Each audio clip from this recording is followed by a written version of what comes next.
पानी को छत्तीसगढ़ बेचना बंद करो, बंद करो, बंद करो। जो घटनाएं घटेगी डायरेक्टर के खिलाफ सीधा कार्रवाई करेंगे।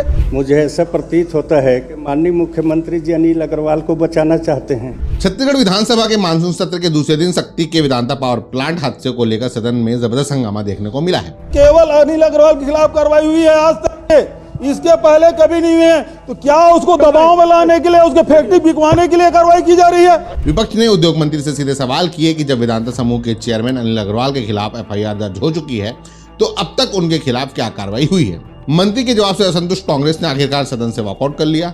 प्रश्न आगे बढ़ गया। माननीय मंत्री जी के जवाब से असंतुष्ट होकर बहिर्गमन चलिए। वॉकआउट से पहले इसी मुद्दे को लेकर भूपेश बघेल और भाजपा विधायक अजय चंदाकर के बीच तीखी बहस भी हुई है। उसको बुलाइए, फिर जिसके खिलाफ जांच चल रही है वो आके अपनी स्पष्टीकरण देगा। तो बुलाइए, सरकार बुलाए। पैसा नहीं लगा सकते, माननीय पैसा नहीं लगा सकते। पूरा मामला आपको हम इस वीडियो में बताएंगे, आप हमारे साथ बने रहिए। नमस्कार, मेरा नाम है दानिश अनवर और आप द लेंस देख रहे हैं। अगर आपने अब तक हमारे चैनल को सब्सक्राइब नहीं किया है तो सब्सक्राइब कर लीजिए। विधानसभा की कार्रवाई के दौरान सबसे पहले नेता प्रतिपक्ष डॉक्टर चरणदास महंत ने पिछले 2 वर्षों में हुई औद्योगिक दुर्घटनाओं का मुद्दा उठाया। उन्होंने पूछा कि राज्य में कितनी औद्योगिक दुर्घटनाएं हुई, उनके क्या कारण रहे और जिन उद्योगों में सुरक्षा मानकों का पालन नहीं हुआ उनके खिलाफ क्या कार्रवाई की गई। इसके साथ ही उन्होंने यह भी पूछा कि औद्योगिक इकाइयों में सेफ्टी ऑडिट कितने समय के अंतराल पर होना चाहिए। 1 जनवरी 24 से 31 मई 26 तक कितने औद्योगिक दुर्घटनाएं हुई हैं। सेफ्टी ऑडिट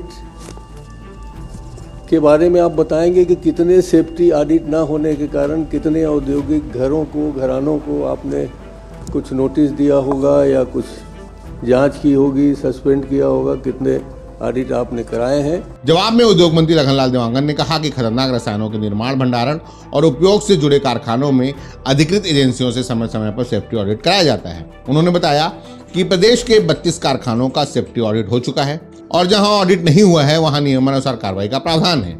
वर्ष 2024 31 मई 26 तक 76 कारखानों में सेफ्टी ऑडिट हुआ है। 32 प्रदेश के 32 अति कारखानों श्रेणी कारखाने स्थित हैं। इसमें 5 कारखाना में दुर्घटना घटित हुई है। इन सभी 5 कारखानों में सेफ्टी ऑडिट हुए हैं। साथ ही हमारे अति खतरनाक श्रेणी के कारखानों में सेफ्टी ऑडिट नहीं होने पर कारखाना अधिनियम 1948 की धारा 92 के तहत कार्रवाई के जाने का प्रावधान भी है। इस तरह से सेफ्टी ऑडिट माननीय अध्यक्ष महोदय जी कराया गया है। इसके बाद चर्चा सीधे शक्ति जिले के वेदांता पावर प्लांट हादसे पर आ गई। डॉक्टर चरणदास महंत ने कहा कि इतने बड़े हादसे में अब तक कोई बड़ी कार्रवाई नहीं हुई है। उन्होंने सवाल किया कि जब एफआईआर में वेदांता के चेयरमैन अनिल अग्रवाल का नाम है तो उनकी गिरफ्तारी या उनके खिलाफ कार्रवाई क्यों नहीं हो रही है। क्या आप बताने की कृपा करेंगे कि जब पुलिस के एफआईआर में वहाँ के निदेशक अनिल अग्रवाल का नाम है तो आप अपने जवाब में उस नाम को क्यों छिपाना चाहते हैं? क्या आपके कोरबा में भी वेदांता का समूह है इसलिए, या और कोई व्यक्तिगत कारण है? इस पर उद्योग मंत्री ने कहा कि पुलिस जांच कर रही है और किसी भी दोषी को बख्शा नहीं जाएगा। उन्होंने ये भी बताया कि अन्य जिम्मेदार लोगों को आरोपी बनाने की प्रक्रिया जारी है और श्रम विभाग ने श्रम न्यायालय में भी मामला दायर कर दिया है। माननीय अध्यक्ष महोदय, Vedanta limited Chhattisgarh thermal power Singhi Tarai में अरुण मिश्रा, अभियोगी अरुण मिश्रा, कारखाना प्रबंधक देवेंद्र पटेल, साथ ही हमारे उसके विरुद्ध में पुलिस में भी एफआईआर दर्ज हुआ है, जिसमें मैं बताना चाहूँगा पुलिस थाना डबरा शक्ति द्वारा एफआईआर 119 दिनांक 15/4/2026 को पंजीकृत किया। प्रकरण में कारखाना के निर्देशक अनिल अग्रवाल जी, अन्य आरोपी को भी आरोपी बनाया गया है। वर्तमान में विवेचनाधीन है। कलेक्टर शक्ति द्वारा दुर्घटना के उपरांत नियुक्त जांच अधिकारी, कलेक्टर, अनुविभागीय अधिकारी, दंडाधिकारी डबरा जिला शक्ति को भी जांच अधिकारी नियुक्त किया गया है। उसी तरह से श्रम विभाग के माध्यम से भी श्रम न्यायालय में उसका दायर किया गया है। माननीय अध्यक्ष महोदय, अभी ये पूरा कार्यवाही विवेचना पर है और जैसे पूर्ण होगा कार्यवाही सभी के ऊपर निश्चित तौर पर जो भी दोषी होगा कार्रवाई की जाए। पुलिस अपने मुस्तैदी के साथ में काम कर रही है और निश्चित तौर पर पुलिस विभाग दृढ़ संकल्पित होकर काम करेगा। किसी भी तरह से कोई दोषी को बख्शा नहीं जाएगा। जांच पूर्ण रूप से निष्पक्ष भाव के साथ में जांच होगा। विधायक रामकुमार यादव ने आरोप लगाया कि हादसे में जान गंवाने वाले मजदूरों के परिवारों को अब तक सरकार द्वारा घोषित पूरी आर्थिक सहायता नहीं मिली है। माननीय अध्यक्ष जी, मैं माननीय मंत्री जी से ये कहना चाहता हूँ कि जो दुर्घटना हो है, ये प्रदेश के सबले बड़े दुर्घटना है। 25 आदमी वहाँ पर अकाल मौत में समा गए हैं। माननीय अध्यक्ष जी, वहाँ जो मजदूर जो काम करत रही से जैसे दुर्घटना हुई, आज ये सरकार भी घोषणा करे है 5 लाख रुपए देवो के, और दिल्ली के सरकार भी घोषणा करे 2 लाख रुपए देवो के। न वो आज तक मिलिस, वो काम देवो कह रही, न मतलब नौकरी देवो वो नहीं मिल पाई। अध्यक्ष महोदय जी, जहाँ प्लांट लगते हम क्षेत्र के हम देखथन सारा जमीन होकर चले जाते। वेदांता पावर प्लांट अत्ता का निर्दयी है कि ओमन के जो पेमेंट बचे है पहली के, ओला भी आज तक नहीं दे है। ओला मैं विधानसभा में ध्यान आकर्षण भी लगाए हैं। इस पर मंत्री ने कहा कि कंपनी मृतकों के आश्रितों को 35-35 लाख रुपए का मुआवजा दे चुकी है। मुख्यमंत्री की ओर से घोषित 5 लाख रुपए और केंद्र सरकार की 2 लाख रुपए की सहायता देने की प्रक्रिया भी जारी है। माननीय अध्यक्ष महोदय, जैसे माननीय यादव जी ने कहा कि उनको सहायता राशि, तो मैं बताना चाहूँगा माननीय अध्यक्ष महोदय, कंपनी द्वारा आश्रितों को 35-35 लाख रुपया का मुआवजा दे दिया गया है। साथ ही साथ हमारे माननीय प्रधानमंत्री जी की घोषणा अनुसार 2-2 लाख रुपया उनके मुआवजा दिया गया है और 50-50 हज़ार घायलों को कंपनी के द्वारा घायलों को 15-15 लाख रुपया और माननीय मुख्यमंत्री जी के घोषणा अनुसार 5-5 लाख रुपया देने की बात हुई है। ये सारी कुछ राशि मिल गए हैं। मुख्यमंत्री घोषणा भी राशि सदन में जब बोल रहे हैं, मेरे गांव का है मंतक, आप कोई नाम हो दे देना। नहीं तो किसी को नहीं मिला है अध्यक्ष महोदय, ऐसी झूठ थोड़ी बोले। मंत्री महोदय जी, आप चेक करा लो, नहीं मिला है पैसा। वाली देख लेंगे, पैसा नहीं मिला है अभी तक।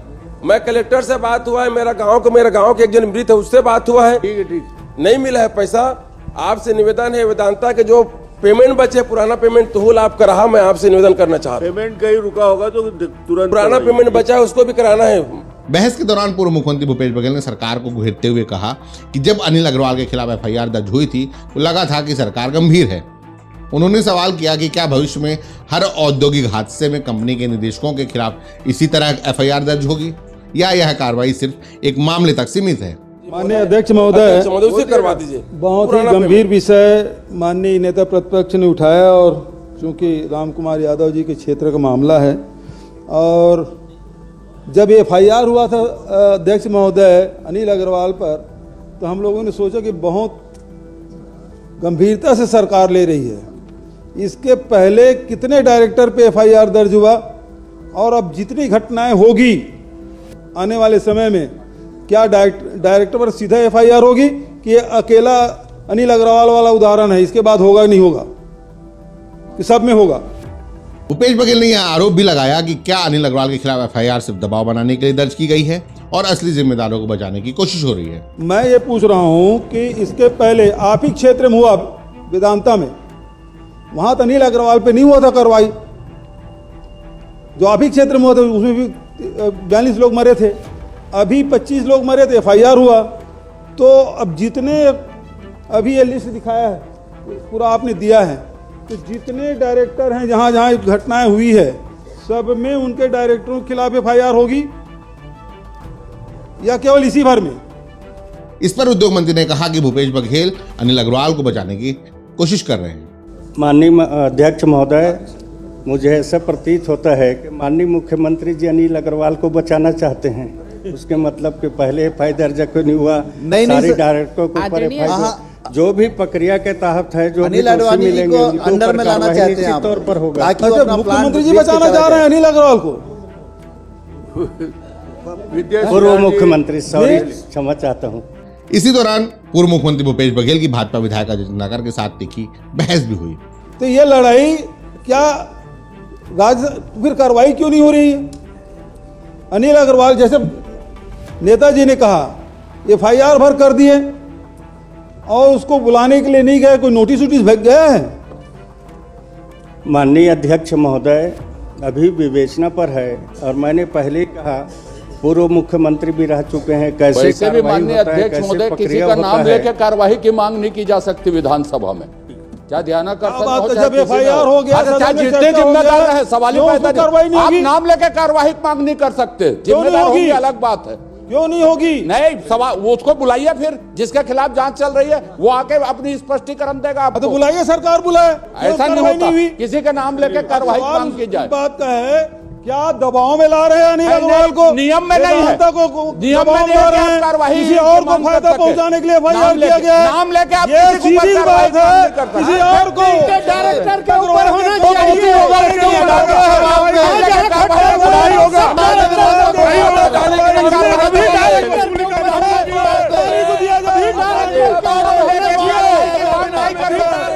बता दें कि शक्ति जिले के सिंघीतराई इलाके में वेदांता पावर प्लांट में 14 अप्रैल 2026 को बॉयलर से जुड़ी पाइपलाइन फटने से भीषण हादसा हुआ था।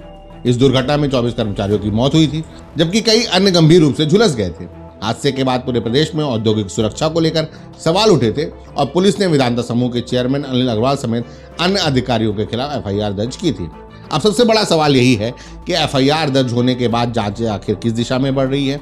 क्या अनिल अग्रवाल के खिलाफ कोई ठोस कार्रवाई होगी या मामला सिर्फ जांच तक ही सीमित रहेगा? विधानसभा में उठे इन सवालों ने एक बार फिर वेदांता हादसे को राजनीतिक बहस के केंद्र में ला दिया है। अगर आपको यह वीडियो पसंद आया हो तो लाइक करें, शेयर करें और छत्तीसगढ़ की हर बड़ी खबर के लिए हमारे चैनल को सब्सक्राइब करना ना भूलें। धन्यवाद।